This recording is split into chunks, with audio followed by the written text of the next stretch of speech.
Hey friends, this is day 9 of Russian war against Ukraine. Since yesterday and today, there have been a lot of news. I'll tell you about everything that's happening, but as you know, in these videos, I'm not only trying to give you straight facts, but also string them out into a cohesive narrative, because all of this has a story to that. All of this has a logic to it. I'm not seeing the Western press understand this very well, so I'm trying to put that all in a nice line for you, because that will also, analyzing what had happened also helps us predict something that will happen in the future.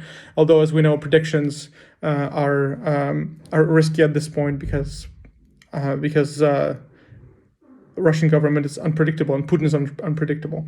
All right, so today we're talking about 4 things. One, I'll tell you about the round 2 of peace negotiations, which happened yesterday in Germany. I'll tell you about the parliamentary session in Russia and what we're expecting from that. I'll tell you about the fire at the nuclear power plant. That was really worrying, that happened during the night in Ukraine today.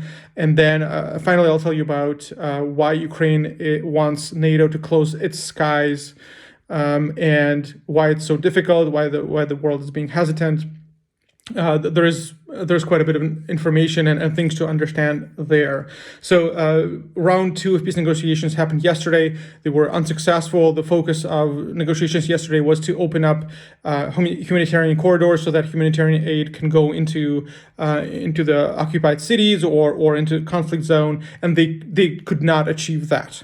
Okay, so Russian position continues to be ridiculous. They want Ukrainian to demilitarize. They want Russia to keep Crimea forever, and Ukraine not have any claim to them. So what's happening? What's interesting about these humanitarian corridors is what Russians are doing. They are saying. This is in specific instances. They're saying, yeah, we'll open up this humanitarian corridor, and then when the aid starts going, they shoot down the column of trucks, and then what they do is they open up their own humanitarian corridor, and then bring their own TV stations and showing to the Russian people how humane they're being and how they're feeding the starving people of Ukraine, which is, of course, is total bullshit. But such move happened today in Melitopol. So one of the cities have been surrounded, and Russian troops are in there. So they have put in a bunch of their trucks, a column of their trucks from Russia with humanitarian aid, and there's a bunch of Russian cameras there shooting the episode about how humane Russian army is feeding the starving people of Ukraine. Of course, the citizens of Melitopol didn't come up and didn't take any aid because it's obviously beneath them, and I think I commend them for that. So the episode didn't work, but that's what they do. They're sort of saying, yeah, of course we're humane. We'll open up the Ukrainian humanitarian aid, then shoot up those trucks and bring in their own aid for propaganda purposes. It's absolutely despicable. All right, then parliamentary session in Russia. It's happening today or tomorrow, and it's the Defense Committee. And what we're expecting from that is that Russia is going to declare mobilization. They're going to declare martial law in Russia and mobilization. I'm sure they will come up with some sort of resolution about how they're fighting Nazis in Ukraine, and we need to mobilize everyone because this is our holy duty. The reason they need to do this is because they did not expect to lose so many troops in Ukraine, and they need to reinforce from the reserves. We know from Ukrainian intelligence that there have been some documents surfaced about Putin and his cabinet of ministers is sending out commands all over Russia to check on reserves. They're not letting any young people out up to 60 years old, I think, even though there's no reason for them to leave, the reason for them to stay on the border. They're having issues. They're being turned back. So we were seeing this tendency that it looks like there's going to be general mobilization in Russia. We see that Putin is was trying to use other armies of neighboring countries in Ukraine. Kazakhstan told them no. It looks like Tajikistan and Uzbekistan have a secret agreement that their troops might go into Ukraine. Chechen, I already mentioned, have gone in and are operating in Ukraine. Belarus, most likely, it looks like their soldiers are fighting in Ukraine as well. They're not declaring anything, but they've sent them in secretly. Pentagon said that every seventh missile that is bombarding Ukrainian cities is coming from Belarus. So de facto Belarus is now part of the conflict, but by unconfirmed information, their troops have also gone in. I also know that a lot of troops in Belarus have rebelled. They don't want to go into Ukraine, but it looks like they don't have a lot of choice. So it's unclear. Belarus is very muddy. You don't know what's happening there. That's sort of the way Belarus is. So from this parliamentary session, that's going to be a bombshell if they mobilize their reserves or young people into Ukraine. In this respect, I wonder if mobilization will finally be the trigger that will wake Russian people up and they will pour out into the streets and say this is enough, right? Because mothers especially have to feel this. Russian army is having hard times. They had supposed maybe like 100 personnel will die in Ukraine within the 3 or 4 days of this original blitzkrieg. Didn't happen. Ukraine is saying there is over 9,000 Russian troops dead on Ukrainian soil, and Russians are saying, well, it's only about 500. Let's talk about that a little bit, about the number of dead. The reason Russia is saying it's about 500. There's several ways they lower that number. One of the ways, which had become known to the Ukrainian intelligence, is before going into Ukraine, soldiers are made to sign their dismissal from the army. So in case they die in Ukraine, they are not counted as a trooper killed in Ukraine. Right, so if a Russian soldier gets killed in Ukraine, he already has a paper signed that he's not a Russian soldier, so he's just a guy with a gun in Ukraine that's dead, right? So that's one of the ways to lower the statistics. 500 is not even close. I'm not sure if it's 9,000. That sounds a lot, but just looking at the videos of dead people that I'm looking on Telegram, which is gruesome and horrible, but it looks like there's a lot of Russian troopers that have died, and they need to reinforce them with young people and reservists they have in Russia.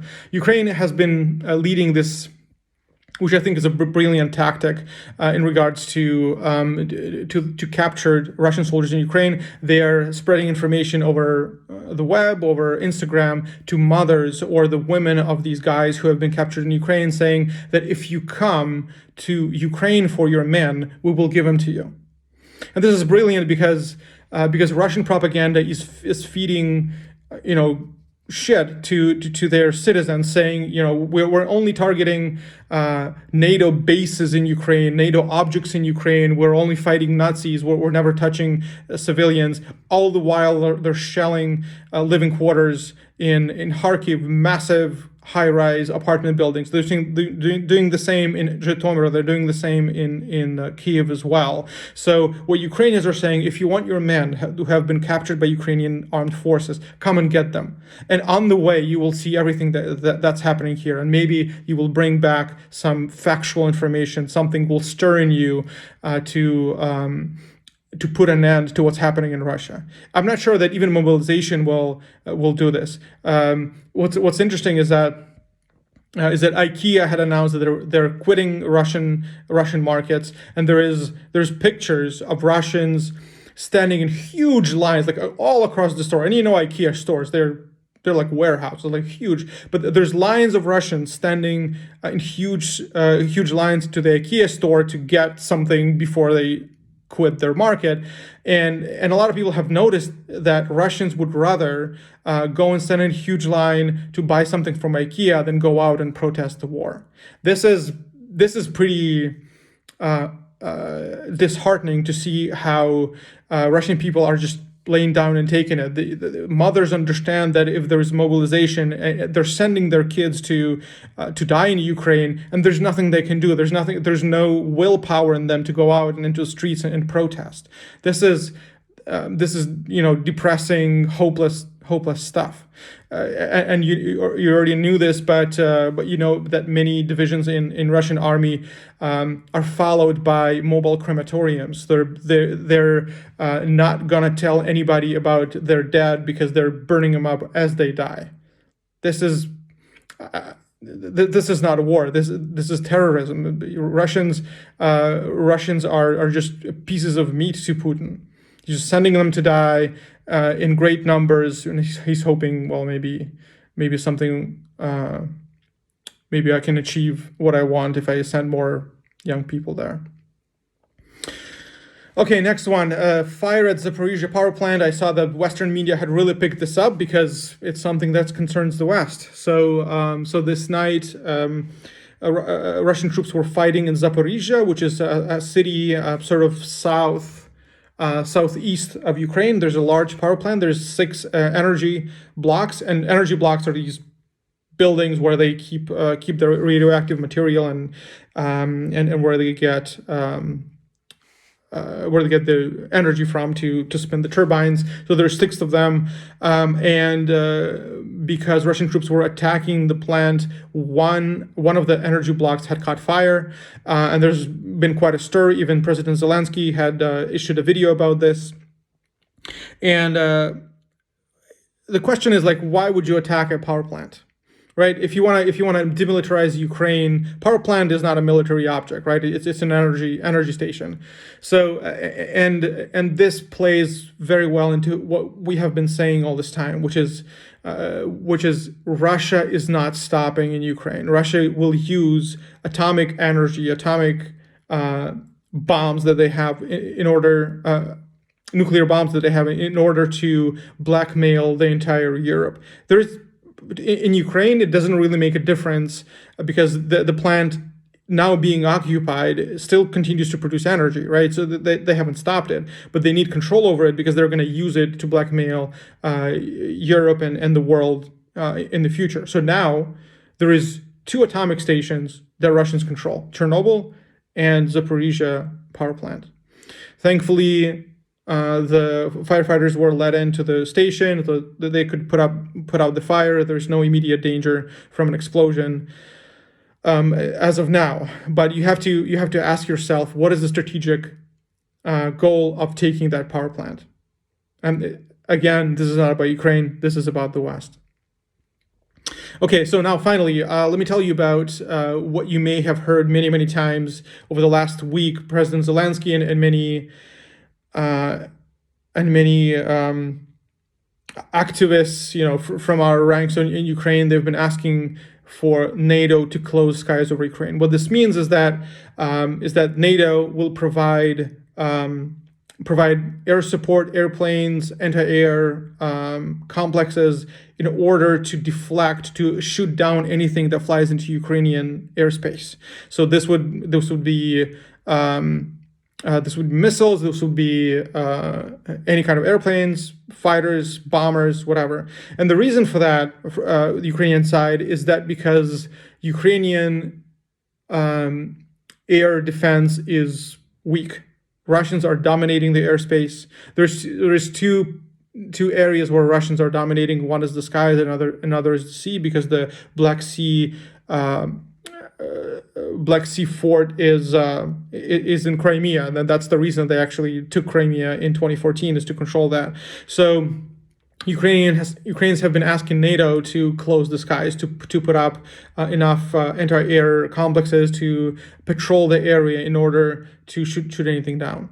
Everybody, Macron, Boris Johnson, and Biden said this is impossible because this would mean that we will go into direct confrontation with Russia, and Russia is likely to escalate it to a nuclear threat. Okay, so that's the facts. Here's my analysis. I think there's a big difference between official declaration and what you're planning on if you're the West.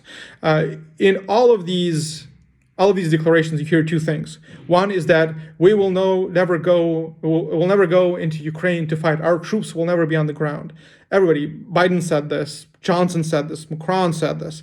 The reason they're saying it is because they're sending a signal to Putin that we will not engage you directly. We will not fight. Please don't touch us. The second declaration they always make, but we will always stand by Chapter 5 of our NATO agreement. And Chapter 5 says that that every country in NATO is obliged to defend the country that has been attacked. So there's several facts that play into this. One is these declarations. Number two, we know that the West knows that this is not about Ukraine. This is about the West, and Putin is not going to stop at Ukraine. So they're building up troop presence on the Western Ukrainian borders, on the Baltic countries. Why? If they're building up their presence but are not going to fight in Ukraine, they're not going to go into Ukraine. They're doing this because they know if Ukraine falls, there needs to be a protection to the Baltic countries because that's where NATO starts. So in this sense, like, what are your options? You know that Ukraine may not stand. You know that the Russian troops if Russian troops take Kyiv and go west, they're going into there. They know this, and they're ready to fight them. But at the same time, they're declaring, no, we know we're supporting Ukrainian people. The way I see it from the Ukrainian side is that the West is hoping that Ukraine will somehow stop Putin, and if they can't, then there's our troops on the Baltic countries. So you realize on the one hand, let's say Biden, he realizes on one hand that Russia is a threat. Whatever you're saying, yeah, we're not in this conflict, we're not one of the sides of this conflict, but you are because you're building up your presence on the Western Ukrainian fronts. But on the other hand, you're saying, well, if Ukraine falls, well, maybe the Ukrainians will stop it. So for me, there's only one option. For me, I'm thinking the West is thinking that Ukraine will stop it, whatever it takes, whatever civilians, there's over 2,000 Ukrainian civilians already died, but we're not going to help because this is risky for us, because there's going to be nuclear escalation. But in my mind, this is not congruent with what you're saying. If you're supporting Ukraine, support Ukraine. But if you're thinking, well, we'll see if you stand or not, and then we will fight. But what are you hoping for? Then if Russia takes Ukraine and then goes into, let's say, Estonia or Latvia or Lithuania, the nukes are not going to be there. Nukes are always going to be on the table. You're just trying to kick the can down the road because you're using Ukraine as your shield. If Ukraine stands, that's good. We're not going to have to go into direct with Russia. But if Ukraine falls, well, then we're going to have to fight. It's better that you fight not on your land, but help us. I'm thankful for all the international troops that are coming in. I guess that's a compromise. That's a way for Western countries to help with troops, but not engage directly. But the politics of it makes my blood boil. Like, if you don't want to help, don't help. But don't say, like, we stand with Ukraine, but we're never going to step. American troops are never going to step onto Ukrainian soil. Are you helping or not helping? Putin is a maniac. He's going to bring up nukes whatever chance he gets, if he needs to. If Ukraine doesn't stand, then you're going to be talking about nuclear threat on Latvia, Lithuania first, and then we'll go west and west and west until the Berlin fucking Wall. So this is the diplomacy in politics where it starts to get ugly. You're trying to deflect this conflict from the Western soil at the price of civilians in Ukraine. This sucks. So I'm seeing Zelensky is becoming more agitated over this, and I understand why. And Zelensky gave a long interview yesterday, and he's like, if you're not sending in troops, or if you don't want to close he said, if you don't want to close the skies over Ukraine, fine, but just give us fighters so we can have some advantage in the skies. But even that is a problem because, well, F-class fighters are too expensive. Well, and then Zelensky says, well, we found Soviet era fighters. Can we have those? And then there's some kind of blockage there as well. So to me, the West is being slow, is being diplomatic. It's hoping that somehow Ukraine will stop this, and if not, then we'll have to fight. The West needs to be more decisive. It's better for the West if this war is fought and won in Ukraine than it goes west and west and west. It's enough to play those politics and smile and then hope that it will the conflict will stop and we're not going to have to deal with it. You are going to have to deal with it. You're the targets. You're the ones that Putin wants to destroy. So act like it. Step up. You are part of the conflict. Johnson and Biden and Macron. This is the war for the West. This is the war for Europe, for progressive humanity. All right, friends. I thank you for your questions and for your comments and for your encouragement. This is a difficult situation. I think this is day 9, and there's cycles to how you deal with the war. It starts to take its toll. Every morning you wake up and I look at my phone. It's like, is Kyiv still Ukrainian? And if it is, that's a good morning. So my expectations have really dropped. So continue to share this, continue asking questions, continue commenting. I'm using this to make my plan for the next videos. There's been quite a bit of questions that you have asked, and I will make a special video just answering those questions. Meanwhile, continue supporting Ukraine. I have a post somewhere on my Facebook where it says some of the ways you could help, and if you can, pressure your government representatives to close the skies over Ukraine. This is not going to stop if we don't help Ukraine win this war. All right, I'm not sure what's happening in the corridor right now, but I'll go check it out. Talk to you later.